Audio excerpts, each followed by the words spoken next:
education from your assessment? Our state of education, Trevor, is wanting. If we have to truly discuss the state of our education, then we have to look at components that will lead us into this discussion. One, we have to ask ourselves, is our education, one, accessible? Is it affordable? Is it flexible? And does it have any quality?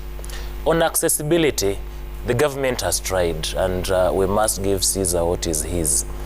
But when it comes to other components of this particular discussion, the government has failed us. Our education is not affordable. It's affordable on paper.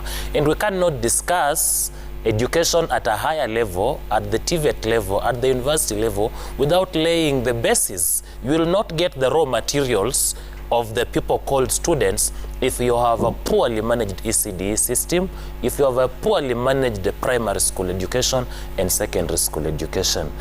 The county governments are struggling to make ECD effective.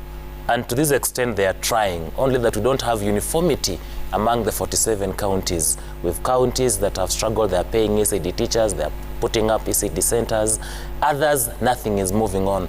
Do we have a national legislation by the Senate to govern the early childhood education development? Why will you pay ECD teachers in Nairobi, say 30,000, Garissa you pay 10,000, Kakamega you pay 8,000 shillings? Do we have a common policy to govern ECD education? Because at one level, these students will meet either in primary schools, secondary schools, or at TVETs and universities. Secondly, Trevor, and I can say this without blinking, is that the Ministry of Education has failed the head of state big time.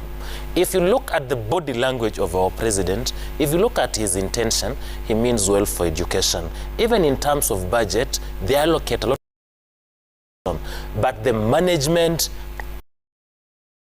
and the governance of our education system in Kenya is at its lowest. Why is it so? I think everyone in this country is in a rush to make money.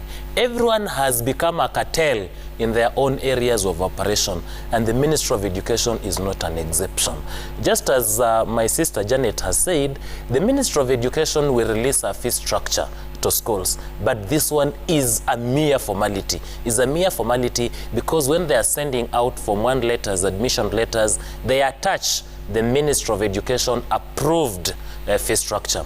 But when students report to school, they now get extra charges that are by far much more than the fee that was approved. The minister has approved, I think, is about 45,000 shillings. But on the ground, parents are paying double this money.